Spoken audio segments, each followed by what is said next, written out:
All right, I've just been informed that we are apparently ready to begin. It's very nice to see you here this evening. My name is Tasos Sarampalis. I'm a lecturer in psychology, and it's my great joy today to host this event, or to play host to this event, and introduce our speaker, Philip Bol. This is an event that is organized, as you see, through the platform of Studium Generale, an organization that works with the university and with Hanse, and brings a host of events. I've just learned today 80 events every year, which is roughly 2 times a week that you can join events from Studium on all kinds of topics that relate to science and arts and beauty and, in general, understanding the world. So if you have an appetite in learning something outside of your field or going into your own field a little bit more deeply, Studium Generale is a good platform to join and to follow and to attend. There are a couple of things that I don't want to forget to talk about, and I'm already forgetting one of them, but it will come to me in a second. So Philip is an award-winning science writer. He's been a science writer for 3 decades, I want to say, or close to that. I have lost count of the number of books that he has written, but it's certainly over 20 in these years. The thing that I have always found very special in Philip's writing and in Philip's interest is, it's a combination of things, but the first one is the breadth of topics that he tackles, in combination with the fact that they tend to be handled with a lot of maturity, a lot of depth. These are certainly not books that pitch low on the topic, but are very well researched, very well understood, and simultaneously written very beautifully, I would say. The other aspect of Philip's work that I've always very much appreciated is that his audience seems to span or to extend to various demographics. Certainly academics know his work and value his work, but I was first introduced to Philip's work by a woodworker who recommended one of his books because of the aspects of natural beauty that he talked about in this book, and was appreciated in this circle of friends that I had. His latest book, I have a copy of it somewhere in here. His latest book is called How Life Works, and he indeed delves deeply into our new understanding of the biology of life, and our new understanding of all of the nuances of this. This is the thing that I didn't want to forget to mention. There was going to be a book sale this evening organized by Hodder Walter and Walter's Bookshop, our independent bookshop in Groningen. Unfortunately, due to logistical delays, they cannot be here today. But I can tell you that tomorrow morning or tomorrow at some point, both of the bookshops are going to have an abundance of these books. And I know you're very eager to buy one of them. So Hodder Walter and Walter's Bookshop are the place to be tomorrow and Saturday morning when you're doing your shopping at the Vismarkt. This is what Philip is going to talk about today, about his most recent research that led to this book. Philip, it's a great pleasure to welcome you back to Groningen after what I understand is 15 years, and the floor is yours. Thank you.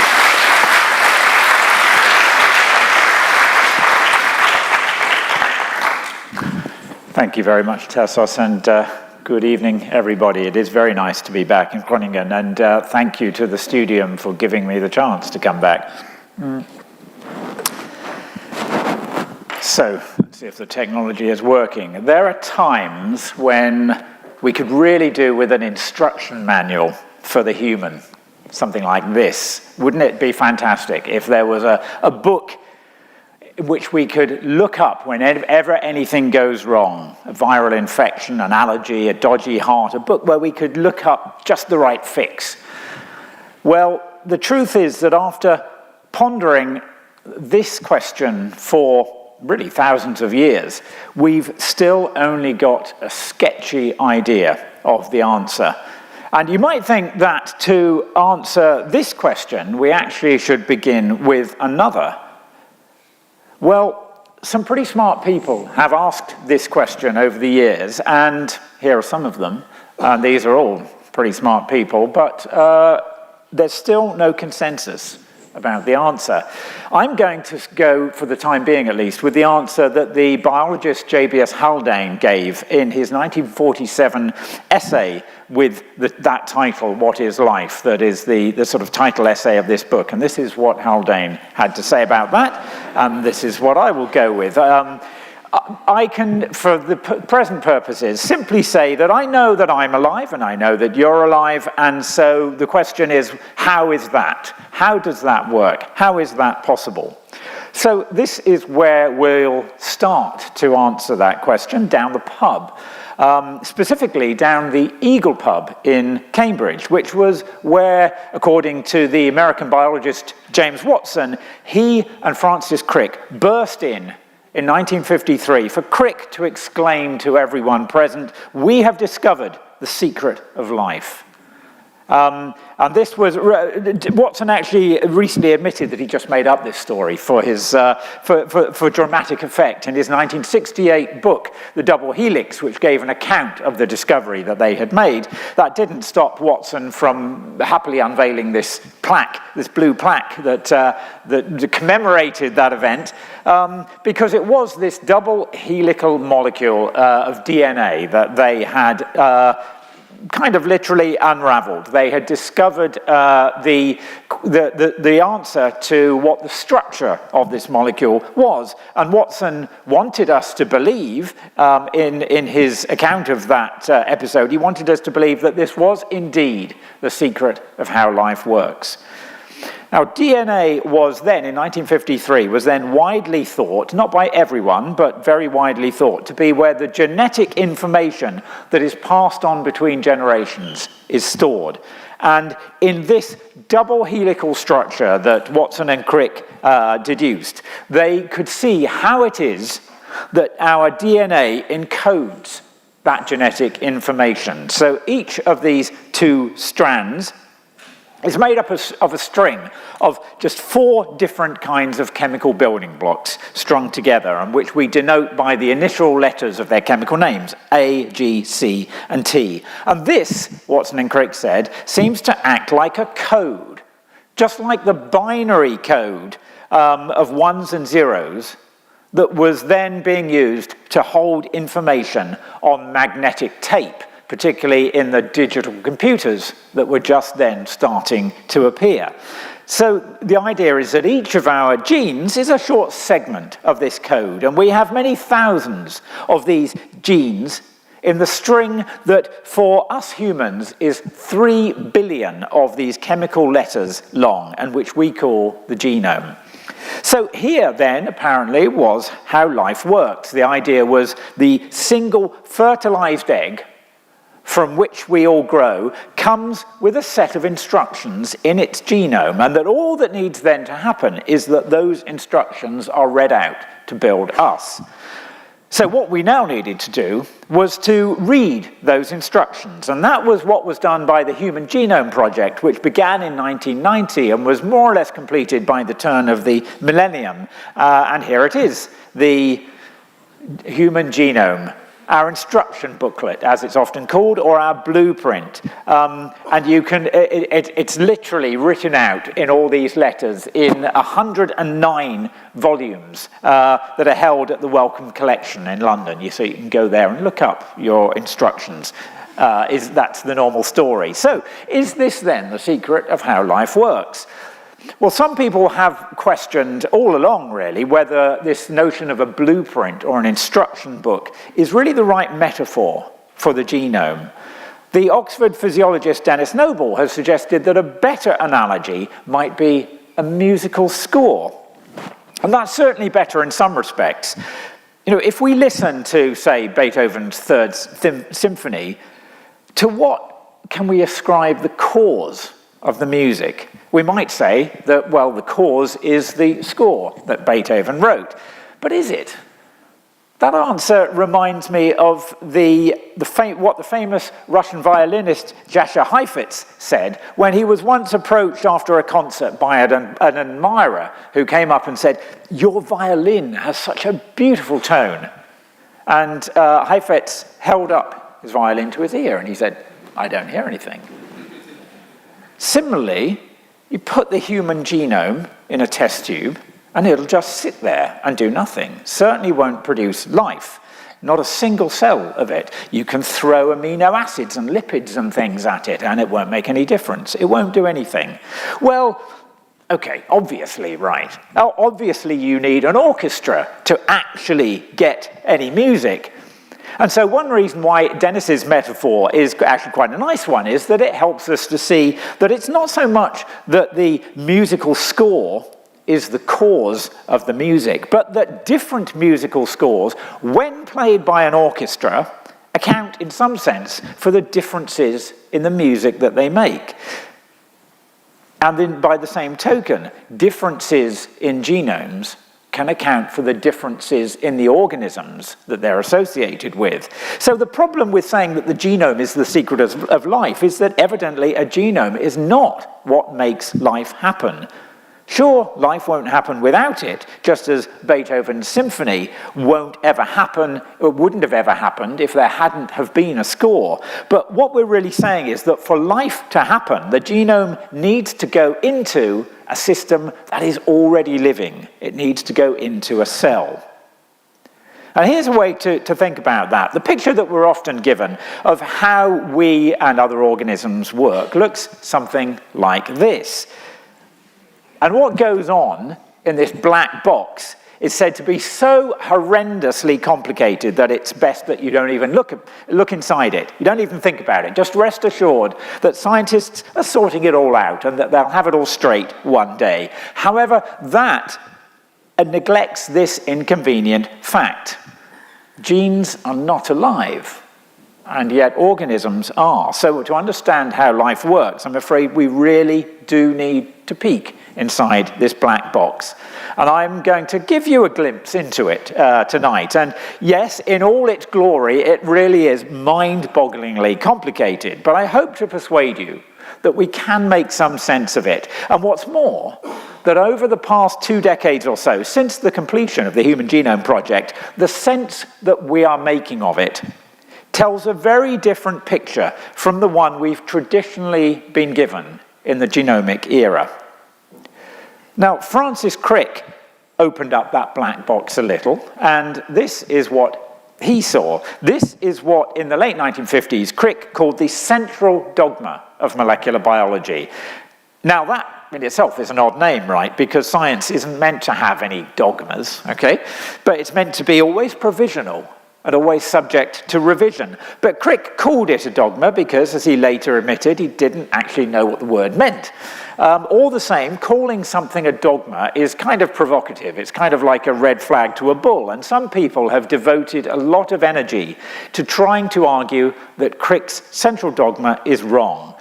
I'd say that a better way to think about it is to think that it's a little bit like the Holy Roman Empire, which was famously once said to be not holy, not Roman, and not really an empire. Similarly, the central dogma is not so much wrong as that it's not a dogma, and it's not really central. But let's take a look at it anyway.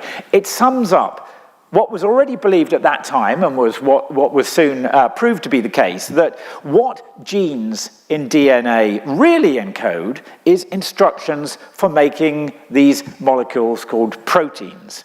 Now, proteins are, the usual cliche is, and it's a reasonable cliche, that proteins are the workhorses of the cell. They're the molecules that allow the cell's biochemical reactions to happen, generally by acting as catalysts, enzymes, that help convert one biological molecule into another. And the way the code in the genes is read out to make proteins is a 2-step process. So, first of all, that code in a gene is is copied, and the technical word is transcribed, into a very similar molecule to DNA called RNA. That little bit of, just that little bit of the genome is copied into this RNA molecule, and then the RNA moves off and is seized by a piece of molecular machinery called the ribosome. And the ribosome uses the information within the mRNA molecule to put together a particular protein, a string of amino acids with a very particular sequence that then crumples up into a complex, a very particular shape. And that process of converting RNA to a protein is called translation. And there are thousands and thousands of these proteins in every one of our cells. Here is a snapshot of just a little part of one of those cells. And this, I mean, it looks like just a computer-generated cartoon or something, but this is actually computer-generated from actual data taken from a real cell. So this is, in a sense, this is what inside our cells look like. And you can see that it is madly crowded. But no matter, the usual story goes, no matter about that, because every protein has a very particular shape which fits together like a lock and key with the molecule that it's meant to transform. So it will only recognize and work on that particular molecule, and it will ignore all the others around it. And through this series of very specific molecular interactions, proteins somehow put together us. Well, here's how that would be expressed in the context of Crick's central dogma. So that what comes out from all these proteins is the organism. Or I've used the word here, this fancy word phenotype basically means all the traits that the organism has. For us, how tall we are, what color our eyes are, what color our skin is, what behaviors we show.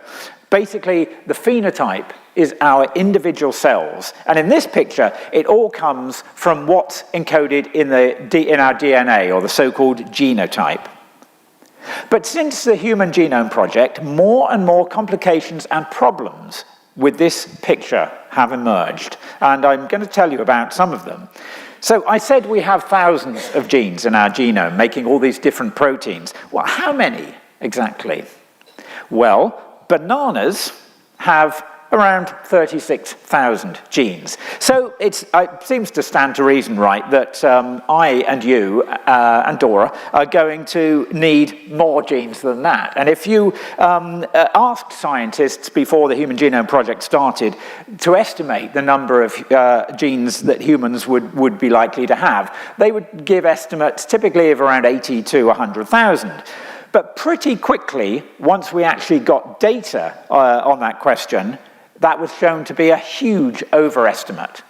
So instead of the dotted lines that were estimates, the little wiggly line is the data, and it turned out that it's probably no more than 20,000 or so. In fact, now some people think it might be slightly fewer, maybe 19,000 genes.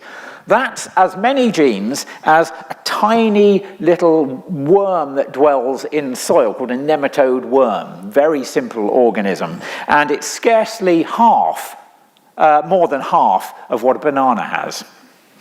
Well, these numbers are often now paraded as a comic example of how wrong expert opinion can sometimes be. But I think the important question to ask is why they were wrong.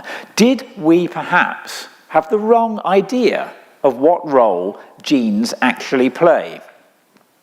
Well, here's another complication with this picture. In the 1990s, there were one or two genes for which biologists didn't seem able to find the corresponding proteins. And in the end, they had to conclude that that's because there aren't any. Those genes simply make RNA, and not the kind of RNA that gets translated by the ribosome into proteins. This RNA has some biochemical function itself. It does the kinds of things that we thought only proteins do. And these RNA encoding genes are called non-coding genes because they don't code for proteins, just for RNA. So there were just a few of them right down the bottom here that seemed like, what's going on there. But biology is full of weird exceptions, except that this wasn't an exception. over the past 2 decades, the number of these non-coding genes kept creeping up. And a few years back, that number overtook the number of genes that code for proteins. And what's more, some current estimates are that there's going to turn out to be a lot more of these non-coding genes to be discovered. So maybe they don't just outnumber protein coding genes, maybe they vastly outnumber them. Some of these non-coding RNAs are quite long. There's a whole family of them. Some of them are long, maybe several hundred of these chemical letters. Some of them are much smaller. They come in these various families, and they have all sorts of different roles. In particular, you might be able to see there's a big family of so-called regulatory non-coding RNAs, and I'll tell you shortly what that implies. But you can see that the genome then isn't really about what we thought it was about, which is encoding proteins. At least, that's not its primary function. And yet somehow we still seem to be telling the same story about it that we were telling back in the 1990s or even back in the 1970s. That can't be right. It's rather as if cosmologists were to have said, after discovering that 4/5 of the matter in the universe seems to be dark matter that we can't detect and about which we know nothing, that they were to have said after that discovery, this changes nothing. Well, it's even worse than that, because Crick's central dogma said that genes encode proteins, right? And by that we mean that the gene encodes particular protein shapes or structures, and that's what allows them to do their specific jobs. Well, here's one way in which that picture is now modified, because it doesn't mean, and this is something that was discovered in the 1970s, it doesn't mean that each gene encodes a particular protein. In fact, each one of our genes can be typically used to make several different kinds of proteins. On average, 6 of them per gene, but in some cases dozens or even hundreds of proteins, all from the same gene. So we have many more proteins than we have protein-coding genes. So how is that possible? Well, it was because this was a discovery in the 1970s that the RNA that is transcribed from a gene is typically, something happens to it before it gets translated. It's edited. Another piece of molecular machinery called the spliceosome chops up the RNA, throws away some parts called introns, and stitches the fragments back together, and it can stitch them back together in slightly different orders. And so that editing and splicing determines what proteins get made from it. What determines, how the editing happens? Well, it's information coming from a higher level of the system. Say, from the state that the cell is in, what type of cell it is. So, a liver cell may use a gene to make one sort of protein. A skin cell might use the same gene to make a different protein. In other words, the information flow isn't, as the central dogma implied, isn't all from the bottom up, from DNA to RNA to protein. Some crucial information for making the protein is coming from outside in some sense. And this is just one of the ways in which, in order to build us and to keep us alive all these years, information doesn't just flow upwards from the genes to the higher levels of organization. It flows up and down and across and in between many of these systems. So it's really an open informational system, not a closed one. And here's another change to the picture. So in the analogy of the genome with a musical score, we might say that the score is what prevents the orchestra from just making a random noise, okay? Because it tells each player exactly what notes to play and when to play them. That's the equivalent of the protein's gene-encoded shape. The particular shape that it has is encoded in the gene that makes it, and that tells the protein what to do and when, which molecules to grab hold of and which to ignore. So this is a picture of a protein like that. It's actually hemoglobin. But we now know that for many of our proteins, including some with the most important jobs in the cell, The DNA score isn't actually like this at all. It's left open to interpretation, you might say. And what I mean by that is that the genes encoding some proteins don't assign them a particular structure or even a set of possible structures. The structure is left loose and floppy. Or as biochemists say, the protein is intrinsically disordered. And this isn't some kind of failure of the genome to give the protein a proper shape. This is a deliberate feature that, so to speak, evolution has chosen, because there's actually less of this intrinsic disorder in the proteins of bacteria, of simpler organisms, than there is in complex organisms like us. So it seems that evolution has found disorder like this to be something useful, perhaps even something necessary, for making complex, multi-tissue, multicellular organisms like us. Now, we now know that perhaps a third to a half of all our proteins have parts, or almost all of them, that are disordered. It might seem odd, actually, that we didn't know this until only a few decades ago. At the turn of the millennium, there was really no talk of disordered proteins. But that's because the methods that scientists use to look at protein structure only generally work well for proteins that are ordered, that have a particular shape, and so that can be packed together very neatly in crystals, because in order to work out the structure, you generally needed to make a crystal of the protein. These disordered proteins don't really tend to form good crystals. So this is just an illustration of how in science, and I guess probably in life generally, we tend to see only the things we expect to see. And in science, we only study the things that we have the techniques for studying. Now, the key issue here is that proteins with intrinsic disorder, these floppy ones, they're far less choosy about which molecules they stick to. They're rather indiscriminately sticky, which is to say they're promiscuous in their molecular unions. So that old idea that the molecular chaos of the cell is kept orderly because each protein knows exactly which molecules to interact with and what to do, that idea doesn't now seem to work quite so well. And let me show you an particularly important example of how this molecular promiscuity in the cell, why that has some crucial implications.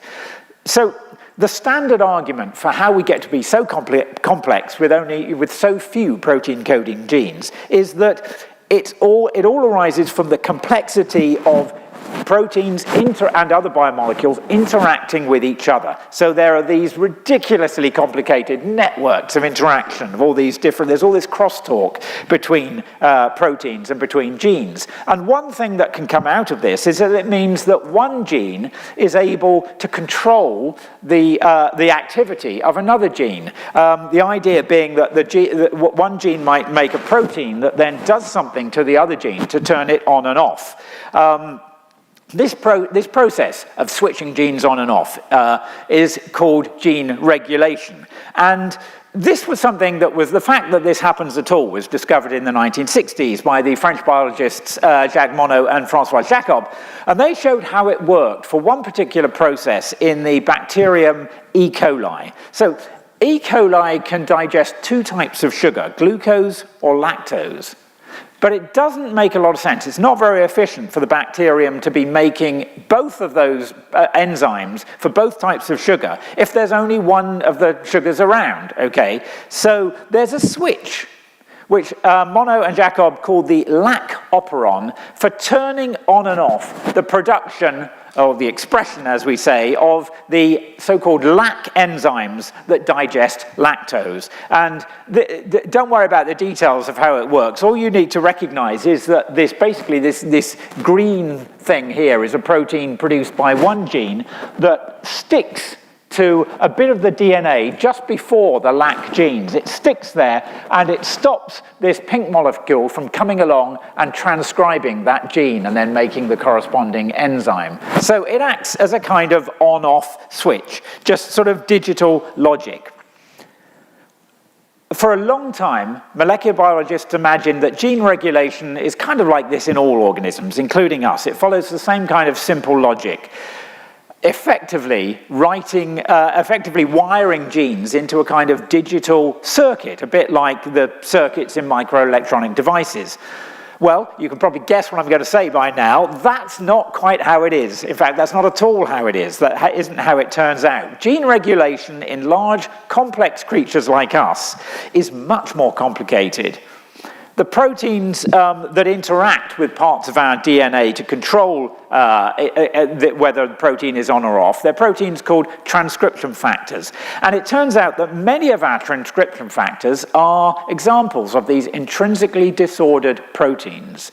So they're fairly indiscriminate about where they bind. There isn't this nice, neat digital logic. And what's more, in order to do their job, they interact with all kinds of other molecules in kind of loose assemblies, including other bits of DNA, and sometimes bits of DNA called enhancers that are a huge distance away from the gene that is being controlled. And so in order to get those bits close to the gene to do their job, the DNA has to be kind of pulled out into these great sort of loops, like pulling out a loop from a tangled ball of string, and brought together. And all of these different molecules are assembled into this sort of whole bunch of components that don't sort of fit together like some Lego assembly. They just form a kind of loose blob. Which is given a more dignified name of a condensate, a biomolecular condensate. It's a bit like the liquid, like the blobs of vinegar that can separate out from oil in salad dressing. So gene regulation in us kind of looks like a total mess. It seems to be done by these loose committees of molecules. I like to think of them that way, all talking to each other fairly indiscriminately. And somehow, amazingly, out of all these interactions between all these different components, a reliable decision comes about whether to switch the gene on or off, or whether to increase its expression or to turn it down, despite the fuzziness of all these interactions. Now, it turns out also that blobs like this, made of mixtures of many different molecules, they're cropping up all over the place in biology. And this is something that's really only been known for the past 10 or 15 years. That they seem to be involved in all kinds of cell processes, from how cells survive stresses like heat to how they repair damaged DNA. And typically, these blobs are made up from proteins, especially these disordered proteins, and RNA, especially that non-coding RNA that I talked about previously, which seems to be very often to have roles in gene regulation. And so they're called biomolecular condensates, and they seem to be a key feature of how cells like ours organize and sort out and compartmentalize their components. So this sort of fuzziness and the way that it produces collective decisions rather than the simple digital logic that we see in bacteria, this seems to be a characteristic feature of our molecular biology. There's a lot about it that we still don't understand, but I think we can at least start to see why it is that for organisms like us, this kind of fuzzy analog logic, this open-ended sort of logic is a better way of doing things. Because once you really think about it, the more complex an organism is, the more a blueprint or a genetic instruction book looks like a terrible way of trying to make it work. If the organism working properly depends on each of those instructions being executed at just the right time and just the right place, then it's just not going to happen, especially in the molecular world, where everything is kind of noisy and moving around. So, if you imagine some ridiculously complicated clockwork mechanism like this, where if any of these cogs is out of place, the whole thing goes wrong, that's no way to build a complicated mechanism. And the same is true of us. And in fact, it's even worse, because it's more like expecting a mechanism like this to work when you put it in a warm bath and shake it around. That's what biology is like. So to avoid the fragility that comes from relying on everything, every fine detail working perfectly in the right place, you need totally different design principles from that. And that's surely why we instead have these fuzzy molecular mechanisms where the details often don't really matter. The committee of molecules can still come to a good decision, even if some of its members are absent or asleep. What these principles really amount to is taking the responsibility for the correct functioning of the organism off the lowest level of the system, the genes, and handing it up to a higher level. In other words, we work in a way that is designed specifically to make our genes less important than we've been told they are, to make them in general no longer the real cause of our traits and our behavior. Mistakes and malfunctions that happen down at the lowest level of genes can then often be compensated for at a higher level, just as a company can keep running if someone is sick because everyone else kind of fills in around them. And let me give you briefly a couple of examples of how these higher level principles help organize our tissues and bodies and reveal this kind of dispersal of responsibility so that they involve genes but aren't blueprinted by them. So here's one of those examples. The surface of our intestines is covered with these little protrusions called villi. And they greatly increase the surface area of the tissue and so help our intestines absorb nutrients much more efficiently into the bloodstream. So they're basically bulges in the layer of surface tissue called the epithelium, and their growth is triggered by a protein that rejoices for roundabout reasons that I won't go into in the slightly silly name of sonic hedgehog. That's the name of the protein. Okay, but this doesn't mean to imply that the sonic hedgehog gene that encodes that protein is a gene for the growth of a villus. Sonic hedgehog is actually a general purpose developmental ingredient that crops up in all sorts of developmental processes. And here it has the effect of switching the state of epithelial cells to determine whether they proliferate or whether they stop growing. So if all the epithelial cells in the layer start releasing some of this sonic hedgehog protein, these little black dots here, then if by chance you get a little bulge developing, just because the tissue sort of grows that way by chance, then within that bulge, this sonic hedgehog protein starts to get concentrated, it starts to get trapped, and that means that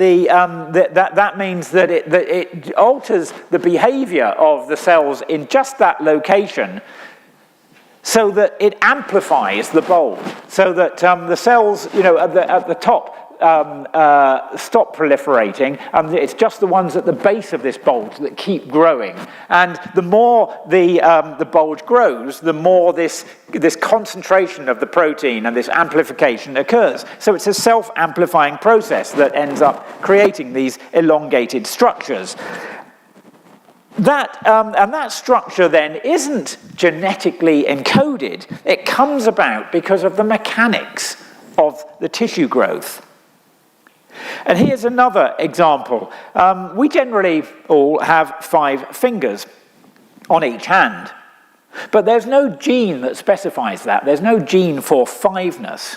The way our fingers are now thought to grow is that they start off as a sort of paddle-like limb in the limb bud of the embryo that has no fingers at all. And then a small set of, again, general-purpose developmental proteins interact with one another in a very particular way. And it's a way that was first predicted by the British mathematician Alan Turing in 1952. And Turing showed how it's possible for a kind of soup of reacting chemicals to separate out spontaneously into patterns. And in particular, it turned out that his mechanism could produce stripes in the differences in concentration of the ingredients, even though they're all sort of moving about in a liquid. And that's what seems to happen with fingers. The interacting proteins that are controlling growth spontaneously segregate into radiating stripes in the limb bud, and within the stripes themselves, bone starts to grow, and in the bits in between, the tissue essentially dies and is removed. And the reason that there are 5 of these stripes is that the stripes have a characteristic width that's not genetically encoded. It just depends on how quickly the proteins diffuse around and how quickly they react. And these stripes develop at just the stage in development where precisely 5 of them will fit into the space within the embryonic limb bud. The whole process, as ever in biology, is more complex than this, but it seems that only a slight tweak in the growth conditions or in the timing of the stripe formation can produce fewer or more stripes. And it seems likely that kind of tweak is what accounts for the greater number of these stripes in the dermal bones of a fish fin than in the sort of forelimbs of a mammal like us. So you see that here, the genes are providing the resources for the body plan, but that plan doesn't exist in any meaningful way within the genome itself. No matter how closely you read the genome, you'll never sort of see, oh, here's the recipe for forming 5 fingers. That's not how it works. The key genes and the proteins involved in these cases are both, as I say, involved in all manner of other developmental processes. So there's nothing about the proteins themselves that tells you even that they're going to be involved in finger growth. The story is not about those genes. It's about the cells and the tissues being triggered to express and activate the genes in just the right place at just the right time and in just the right sequence. And this shift in the location of real causes in biology, it's not just a metaphorical way of speaking, it's actually something that we can see and measure. When the primary causes of the behavior of some complex system arise not at the lowest levels like they do in clockwork, but appear at some higher level of organization, scientists call this causal emergence. And we see this in all kinds of structures. We see it in our social structures.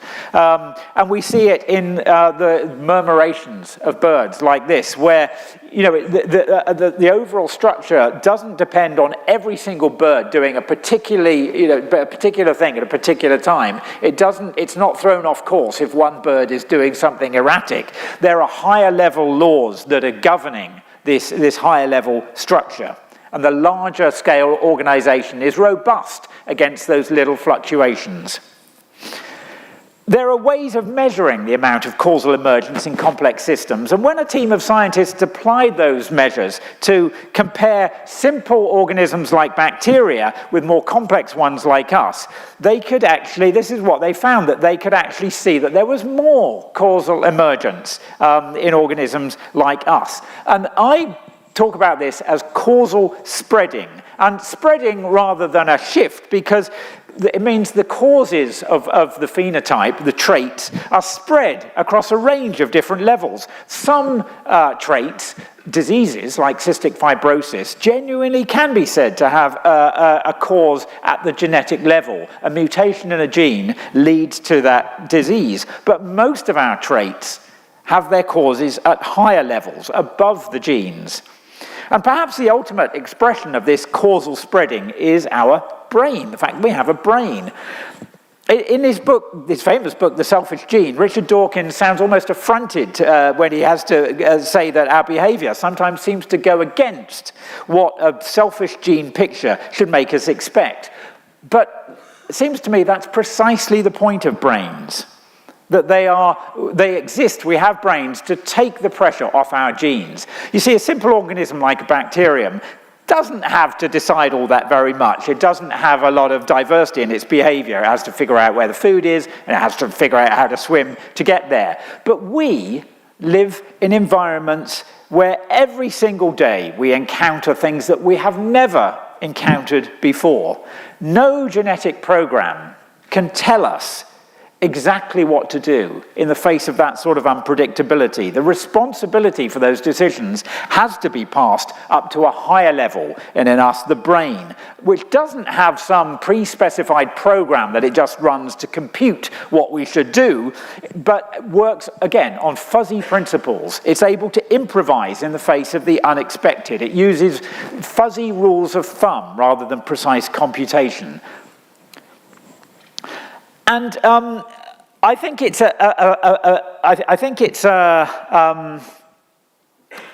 this way of behaving, although it's not totally automated and predictable and machine-like, it's more. The better way of thinking about it is that it's cognitive. So, and I think that's not just an analogy. It's not saying that, our behavior sort of looks a little bit like cognition. Some biologists, the philosopher Dan Dennett and the developmental biologist Mike Levin, have suggested that actually life is kind of like cognition all the way down. That cognition is a much better framework for thinking about how life works than computation. That doesn't mean that they're not saying that all life has some kind of awareness, although there are biologists who do argue that, a few, but it does mean that cognition is a better metaphor for thinking about how life works. But what really distinguishes living things from any machines or any computers that we have yet made, I think, is that living things are not automata. They don't respond automatically in a sort of stimulus-response manner. They have agency. And what I mean by that is that they're able to manipulate and alter themselves and their environment in order to attain some self-determined goals. Now, we usually say that the goal of an organism is to survive and to reproduce. And there's a lot of behavior that can be explained in that way, but it's not enough. I'll hazard a guess that the goal you set for yourself in coming here today wasn't a goal to do with reproducing and surviving. And if it was, I'm afraid you'll probably be disappointed, although who am I to say? But we're not the only animals that seem sometimes to have agendas and purposes of our own, not obviously linked to evolutionary imperatives and not wholly predictable. Even single cells seem to set their own agendas to some extent. And I think that displaying agency is a much more fruitful and general way to think about what living systems are and what they do than compiling some checklist of, the properties they're meant to have, like reproduction, metabolism, homeostasis, and so on. And that's why I think to have an overarching view of how life works, I think biology needs to develop an understanding of, and hopefully a theory of, agency. And we don't really know what that might look like, although I just want to recommend this excellent book by the Irish neuroscientist Kevin Mitchell that talks about what agency really is, what it consists of, and how he thinks it might have evolved in living systems. So, okay, this new view of how life works matters particularly when life isn't working so well and when we want to put it right, when we're trying to do medicine. And this issue of causal spreading matters in medicine because in order to effect some change in the outcome of a system, to put it right, if you like, we would do best to intervene in the system at the place where where causation really happens. So is the cause of such and such a disease, is the cause a gene that we should be targeting? And when we hear discussions about gene-based medicine, what we tend to hear about are the exceptional cases where causes really do seem to be situated largely in a given identified genes, as, for example, in cystic fibrosis, or as in cases where, like these recent announcements of gene therapy to treat sickle cell disease, which can also be pretty much pinpointed to a particular genetic mutation in a particular gene, so that we can use genome editing now to put that right. But I think it's a fairly well-kept secret that most of the regions of the genome that are found to be associated with many common diseases are not actually located, those mutations aren't actually within genes at all.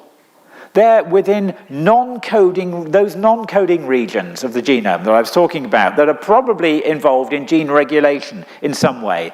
And it's often very hard to make effective interventions at the genomic level, not just because the genetic influences tend to be spread throughout the genome with very tiny effects in any one position, but also because I think the real causes of the condition operate at some higher level of organization.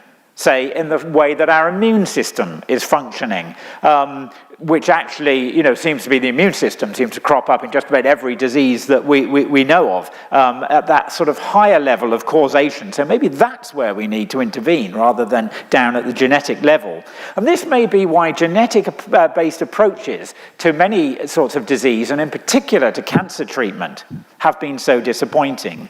You see, because we know cancers can arise because of mutations happening in our genes, maybe because we get old or because we're exposed to something in our environment.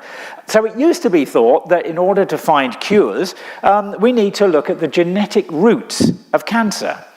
But it seems that hasn't worked out very well. It seems that the most effective levels of intervention are higher ones, and in fact, often, again, at the level of the immune system. Immunotherapy for cancer is looking very promising for certain types of cancer.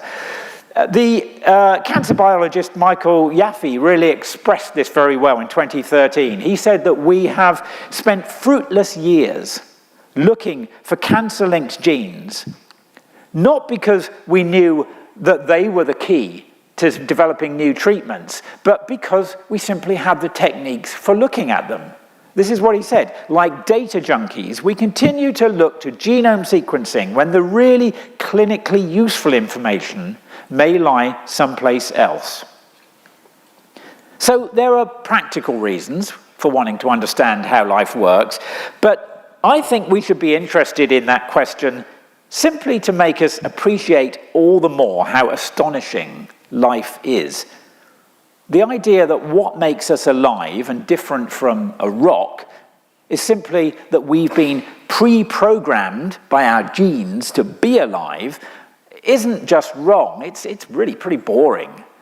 One of the sobering things about a totally gene-centric view of evolution is that it turns out then to make a puzzle of why organisms should exist at all, what Richard Dawkins has called the paradox of the organism. Now, there are interesting questions to be asked about the tension between the way genes interact and the fact that organisms exist. But I don't know about you, but if my theory to explain the profusion of wondrous life forms ended up implying that those life forms shouldn't really seem to exist at all, I wouldn't so much call it a paradox as wonder where my theory had gone wrong.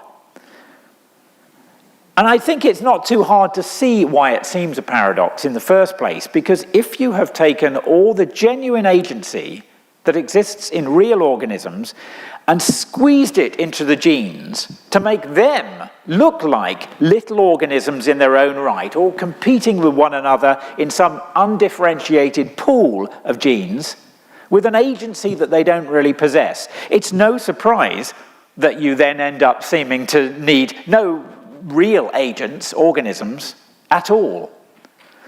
And this idea that an account of life is to be found by gradually increasing the magnification until we arrive at molecules, this idea is a fantasy. And that's something that the Nobel laureate biochemist Albert Szent-Györgyi understood very well when he said this: "My own scientific career was a descent from higher to lower dimension, led by a desire to understand life. I went from animals to cells, from cells to bacteria, from bacteria to molecules. On my way, life ran out between my fingers." What this really comes down to then is looking for an explanation of how life works that really does justice to the truly amazing nature of life itself. Saying that life is a machine made by genes, or that it's like a computer running a program, is not only wrong from the perspective of what modern biology tells us, but it banishes life from biology altogether. The eminent physicist Michael Berry told me recently that he was once asked, what is the biggest unsolved problem in physics? And he imagined that the questioner was expecting some standard answer like dark matter or quantum gravity. But he found himself saying that if, as we think, all matter is described by quantum mechanics, where does the aliveness of living matter come from? Now, he didn't mean, thank God, that it must have some quantum explanation. What he meant was that living matter is profoundly different from other kinds of matter. And we don't really know why. Parts of the universe, these parts, have become aware of themselves and their place within it. And biologists should never forget that what they're really trying to do is to understand and explain that. So no wonder it's really hard, but I think we should refuse to accept too cheap, too mechanical, and too reductive an answer to this, the most profound question in science. Thank you.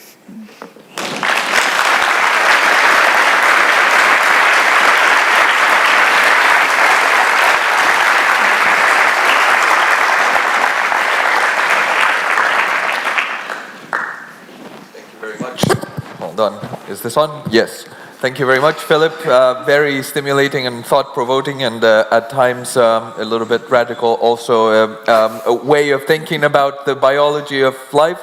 We have a lot of time that we can devote to questions from the audience, and I think somebody will help with microphones. So the space is yours to ask questions or to propose alternatives or whatever it is that you feel that you want.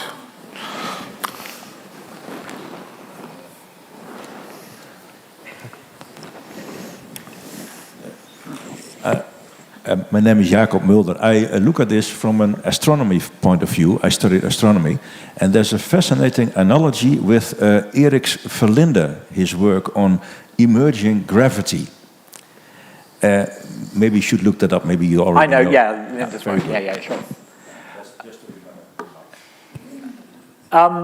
Well, this issue of emergence generally is, it's obviously broader than biology, and actually I think that it's become a bit of a trendy word, but actually I think it's the key to how the universe works, let alone life, because we see examples of this all around us, that the fact that we can make sense of so many things, in our everyday experience without having to know even about atoms, let alone about quarks and gluons, let alone about a theory of quantum gravity, means that you do have somehow this hierarchy and this separation of levels, each of which seems to have its own rules and its own principles that are affected by the levels below, but aren't dependent on them, and we don't need to know about them in order to understand, the higher levels. It's not at all obvious. We take it for granted that the universe is like this because that's our experience, but it's not at all obvious that it need be that way. And we don't actually yet really understand what that implies and what that entails and why it is that every system we know of seems to have some level of this emergence, this independence of the higher levels from the details of the lower levels. Yeah. Maybe I can jump. In your book, you combine agency with meaning. Could you elaborate on... I can throw a microphone. Okay, shall I repeat that question? Thank you. So yes, in my book, I talk about agency as being associated with meaning. So what do I mean by that? Because that's an even more controversial word. Agency is already controversial within biology, but to talk about meaning, crikey. But what I want to imply with that word in this context is that all living things, in some sense, all agents, that is, in some sense, find meaning in their environment. And by that, what I mean by that is that all organisms are in an environment where they're absolutely bombarded with information of all sorts. Some of that will be useful to the organism for its survival in particular, some of it won't. you know, we are being bombarded by cosmic rays and, you know, some X-rays and certainly ultraviolet light and infrared light, and we don't experience that. We don't respond to that. Evolution hasn't found it necessary to give us that ability. Some other creatures do have some of those abilities. So there are aspects of the information that we're getting that as organisms, in effect, we ignore because we don't have the sensory apparatus to make sense of that. So I think it's proper to regard that as a kind of attribution of meaning to the information that we're getting. Some of that information has meaning, has value for the organism, in terms of its survival or in terms of its general functioning, and some it doesn't have value, and different organisms will make different choices in those contexts. So that's really what I mean by meaning, that the organism, the agent, is in effect making, or evolution has made for it, choices about what to attend to, what is meaningful to that organism, and what isn't. And I would contend that the everyday sense of meaning that we use as humans, looking for and finding meaning in our life, that there's a continuity between that and simpler organisms also carrying out that filtering process of what they attend to and what they don't, because some things have value, survival value for them, and some things don't. So that's really what I mean by meaning. So it's in a sense, I see it as a kind of attempt at naturalizing meaning, so that it's no longer this kind of slightly woolly, mysterious thing that we experience in our own lives, but that we can broaden that view of it to include other organisms, including all other organisms, in fact.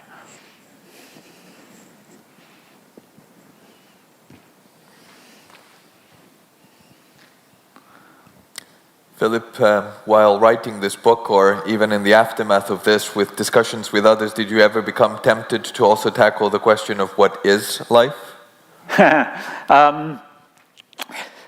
Less tempted to do that. I do think, and you've probably sort of intimated already, that that the notion of agency is bound up with that. I don't think that there is any living thing that doesn't have agency. And in fact, people still argue about whether viruses can be considered alive or not. I think it's perhaps a more useful way to think about viruses as them acquiring agency when they are in a host. Whereas when they're not, they're really just kind of complex molecular systems. So, I think that this notion of agency might be a more tractable way to think about that. But I also think, as I say, we've been arguing about that question of how to define life forever. And the problem tends to be that whatever definition you come up with, it always seems to either include some things that you think, no, that's not really living, or to exclude some things that you think that really is. So there is no agreement on that, and there may never be, because it may not be something, it may be a fuzzy concept. I suspect it is. Science needs fuzzy concepts. All sciences have them, and biology perhaps more than most. So it's a useful thing to have, but I'm not sure that it's necessarily a valuable thing to be able to define a hard boundary where all these things are not living and all these things are. I think we should think perhaps more in terms of the degrees of agency that different systems have. Thank you. There's a question up there.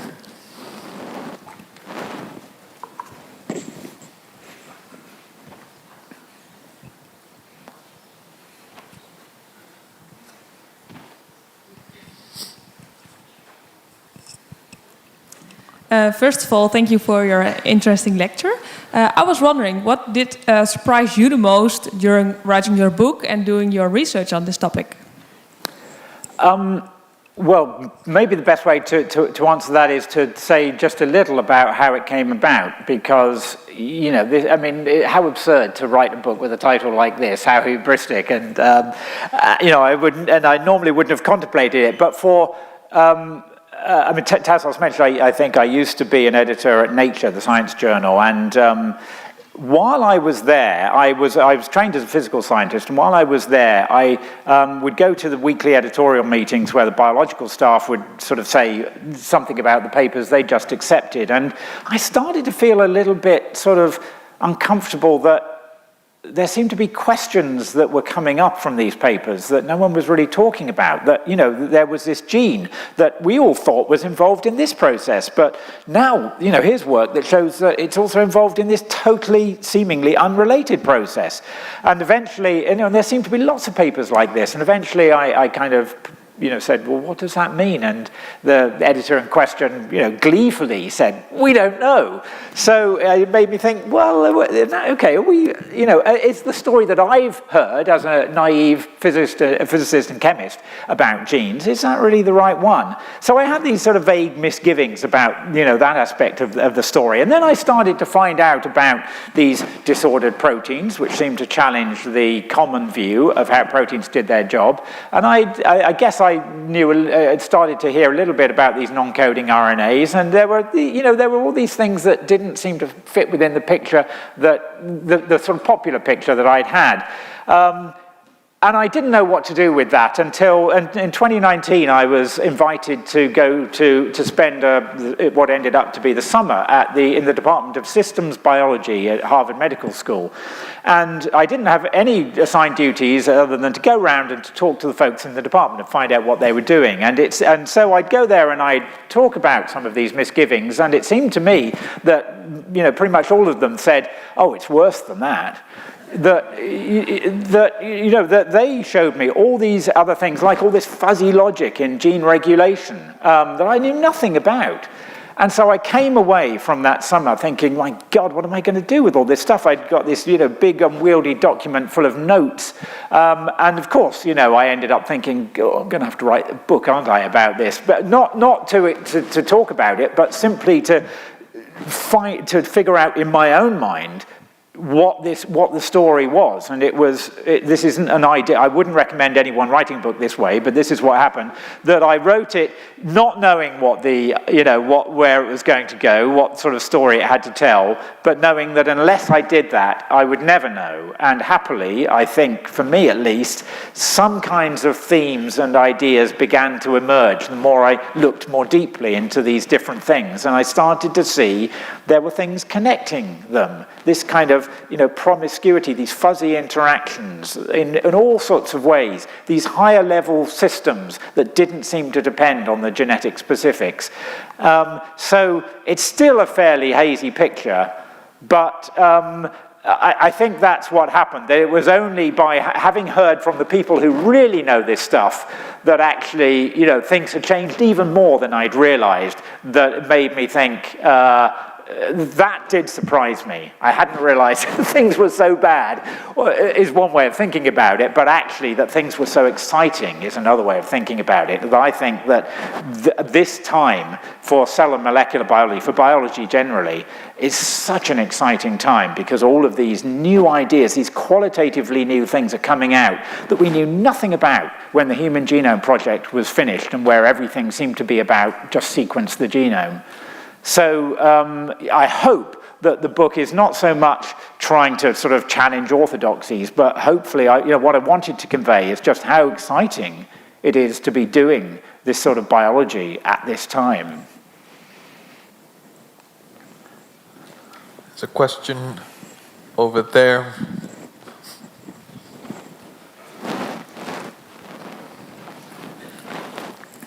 Where exactly? Right. Yeah.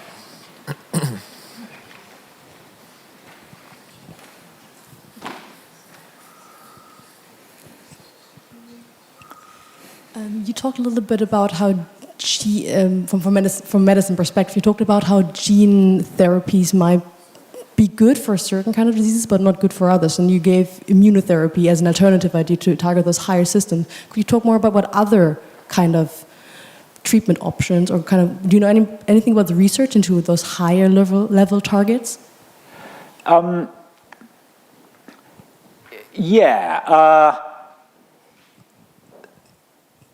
So I guess, I mean, I am struck by how like I say, how much the immune system seems to be, and that clearly is it's a complex. I mean, it's possibly the most complex system, at that level within the body. It's incredibly hard to understand. You have all these different cell types that are doing different kinds of jobs because it's an incredibly complex thing that the body is doing to sort out what it should be ignoring, our own tissues, from what it should be trying to attack and get rid of.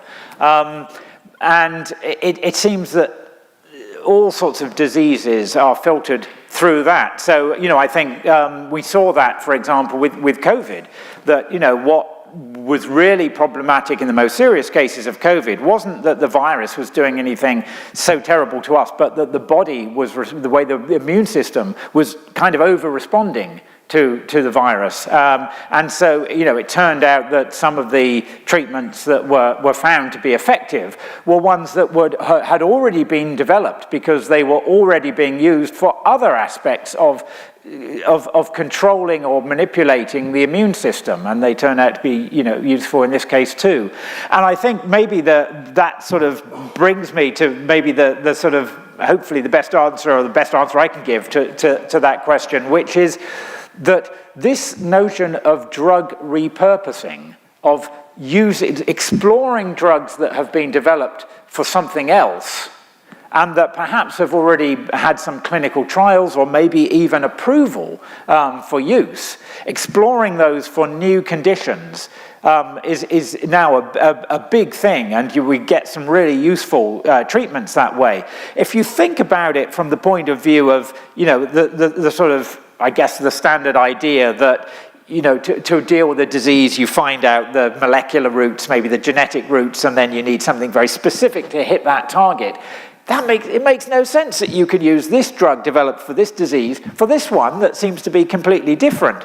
But I think that's an illustration of how disease, that there's what the developmental biologist Conrad Waddington called canalization, that this is the way our bodies work, that there's all kinds of complexity at the molecular level, but very often that gets canalized, that gets channeled into particular things, and we see this in disease, particular physiological responses. One of the reasons why it's still hard to know if we've got COVID is it manifests very often just like a cold or just like flu, and that we have the same, the mucus, we feel hot, we feel tired, and all the rest of it. That's, so many conditions are canalized in that way.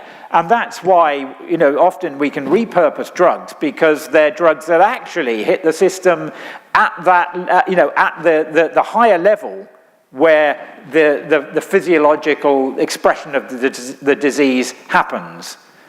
So I think, we're already seeing that notion that you can actually have more effect by finding the right level of intervention rather than trying to go down to the fundamentals of finding some protein target that you have to hit. And very often when you that approach to disease where you think, well, this is the key gene, this is the key protein that's made from it, let's make a drug molecule that's going to hit that protein. More often than not, you might get something that hits that protein and it makes no difference whatsoever. And so I think that's kind of telling us that's not the right level of intervention.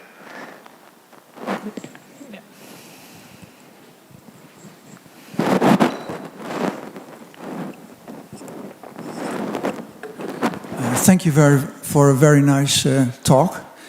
I'm a molecular geneticist, and I would still like to make a case. I would still like to make a case for DNA, because I heard you say a few times that it's such a boring molecule, but would you agree that thanks to the fact that it is such a boring, simple molecule, it's thanks to that fact that we know so much about life anyway? Because it's so easy to study, and because that's the starting point of all the discoveries that have been made over the last 50 years or so, 60. It absolutely is the starting point of all kinds of discoveries, including, plenty of the ones that I've talked about. The fact that we know about, non-coding RNA is, and that we can study, for instance, proteins, because you can overproduce them by using the DNA and blah, blah, blah. No, absolutely. I think the fact that the way DNA, encodes its information is so, in a sense, so simple, so transparent. In the immediate sense, what that information means and what it does and how it's used is another matter, but the encoding of it is something that we can do. And also, the fact that it's, if you like, a boring molecule, that it doesn't do, it's chemically quite inert, it doesn't do very much, that's crucial to it doing its job. That's crucial to why it's very good for long-term storage of information. But also, information of the environment actually is stored in DNA through methylation. You didn't mention that in your talk, but so even information from outside is stored in DNA and transferred to the next generation. Well, I mean, that's another aspect that I would have loved to have talked about, the whole epigenetics, the way that the information is modified by environmental experience or simply by development. This is, for example, this is why we're multicellular, multi-tissue creatures. Every one of our cells has the same genome, but that genome is really annotated, chemically annotated, so that different parts of it are silenced or are activated, and that's epigenetics. So that's another level entirely. Yeah, absolutely. I think that's a totally fascinating thing that. The DNA is kind of not exactly overwritten, but it's annotated in ways that respond to the environment, and that's exactly why I say it's an open informational system. That it's not so much a matter of what our DNA, what DNA we have, but of how that DNA is used or not used, and that relies on signals coming from the outside. So that whole area of epigenetics is really fascinating. Whether I should say, because it's become something that's often sort of talked about, that there's no clear reason to think that it's, at least for animals, it's important in evolutionary terms, because that annotation, generally speaking, has to be wiped clean when or kept out of the germ cells, the gametes, the eggs and sperm, so that the experiences that we have, and the aging that we undergo aren't passed on to our progeny. So there's a very sort of rigorous molecular machinery for erasing all that information in the next generation. And one point of debate now is how good those systems are, how foolproof they are. But it does, it seems that certainly the evidence I've seen for the transmission of epigenetic information between generations, that's really still very contentious in animals. It does seem to happen in plants, but for animals, it's still contended. So I know the case has been made, but it's contended. But in evolutionary terms, it's still an open question. But for how we work, epigenetics is absolutely central. And had I time, I would have happily talked more about that. Yeah.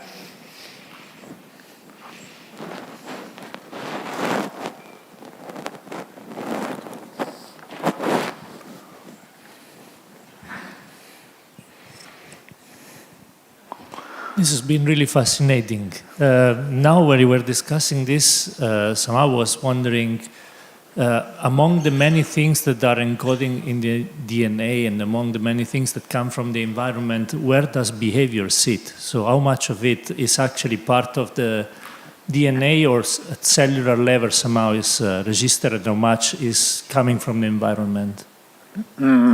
Yeah. That's a really hard, really good question.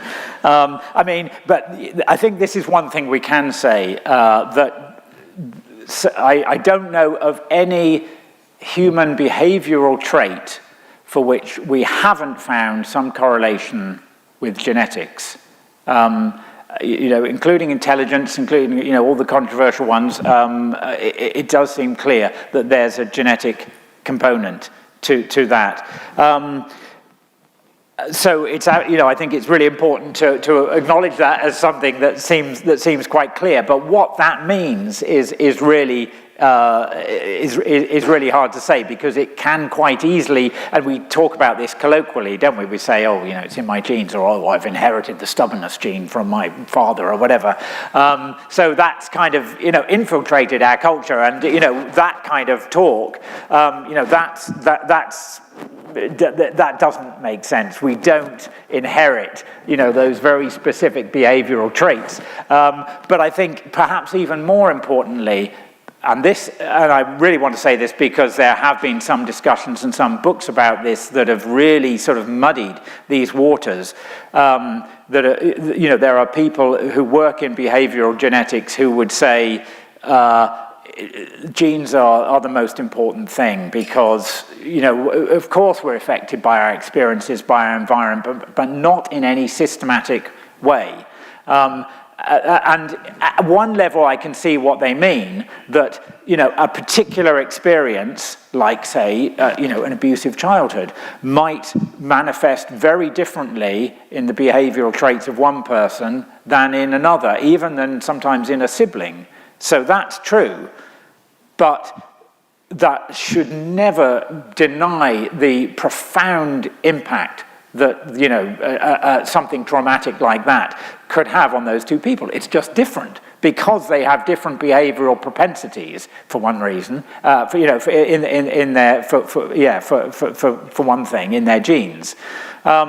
So it may be harder to sort of say, this kind of experience or this kind of trauma is going to lead to this kind of behavioral trait, because we have these different propensities that are genetic.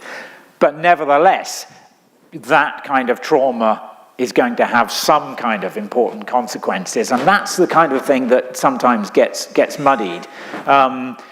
So I guess that's all I can say in general, that I think it's, although it's still kind of, considered in some circles to be controversial, I think we do have to recognize that there is some degree of genetic component and some degree of inherited component to all sorts of traits. But I think it's probably also important to recognize that doesn't mean, for example, that there are intelligence genes. You still see this phrase spoken about, even by some experts, and I think that's really pernicious. That intelligence, if we try and pinpoint which genes are involved, which genes seem to be correlated with the inheritance of, the inherited aspect of intelligence, there are hundreds, there are maybe thousands. And in fact, some people are talking about some traits, some complex traits, seeming to more or less involve the whole genome. It's almost like every gene has a tiny little influence on that. So, we need to get away from the idea that there is a gene or just one or two genes that are involved in very complex aspects of behavior like that.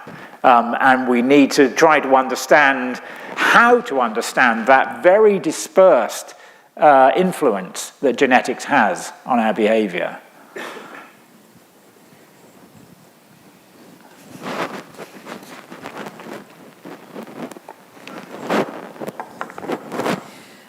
You previously mentioned that the answer to what is life would probably be really broad, but I was wondering, during your research, what is the conceptualization you have formed about the answer to that question? Aside from this issue that, I think agency might be a better way to think about it, because I think we have more chance of formalizing that idea of thinking about what characteristics are required for agency to arise. That's one way of thinking about it. But I guess I'd also say more generally, if anything, I've probably become even more sort of open-minded and agnostic about what life might consist of, and I'm thinking about it particularly in an astrobiological context. What might life look like on other planets, on other worlds? I believe that life is probably quite widespread in the cosmos. I have no evidence for that. Well, I have no real evidence for that, except for the fact that it seems life on Earth began as soon as it possibly could on Earth. As soon as we had liquid oceans on the surface, maybe 4.2 billion years ago, there was life, even quite complex life. So, it seems like it doesn't, it was kind of just waiting to happen almost. And if that's the case here, it seems likely that it will be elsewhere. But I'm quite agnostic about what forms those life forms might take. Not only in terms of their biology, I don't think that they'll be based. I think it's unlikely that they'll be based exactly on DNA and RNA and proteins. But I'm fairly agnostic about whether it has to involve Darwinian evolution. I happily admit that we don't know of any other process that could produce the kind of complex molecular structures that we are. But maybe that's just because our imaginations are too limited. We haven't had enough. We only have this one example to go on. So I'm really pleased, actually, that astrobiologists, some, are starting to think more broadly about the kinds of processes that might lead to complexity. It's not obvious, for example, that Lamarckian inheritance, where characteristics that are acquired in some kind of informational system, some kind of inheritance system, can be passed on to the next generation. It's not obvious that couldn't happen. In fact, Darwin thought it could happen. So, I don't think we should rule that out. It doesn't seem to happen or significantly on Earth, but, that's an alternative to evolution by natural selection that might take place. So, yeah, I think it's encouraged me to just be a bit more broad-minded about what living systems might entail. Thank you. No.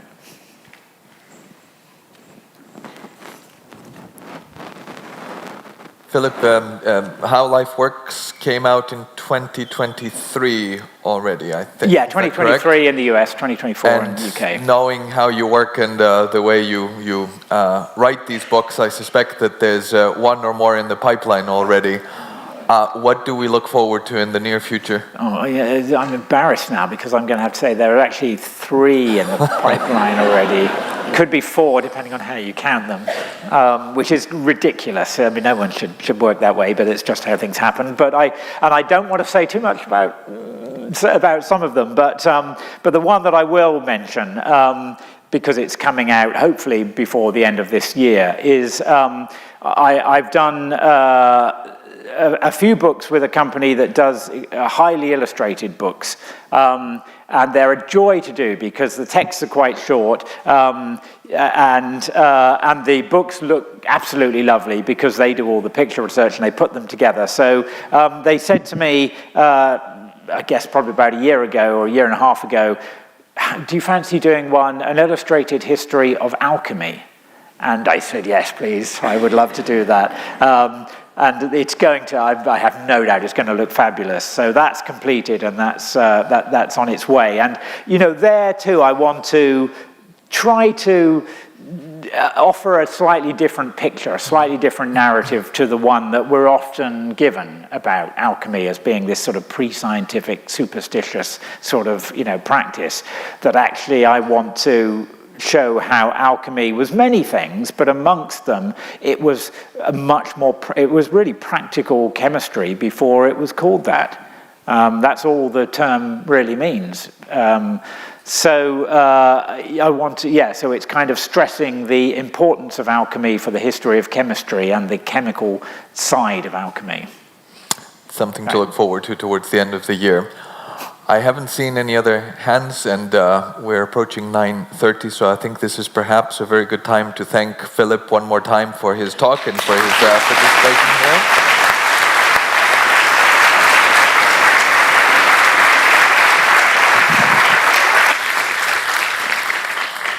To thank you all for being here, to thank Studium Generale for making this all possible, and to remind you to follow their program and to visit the bookstore tomorrow. So thank you very much and see you at the next event.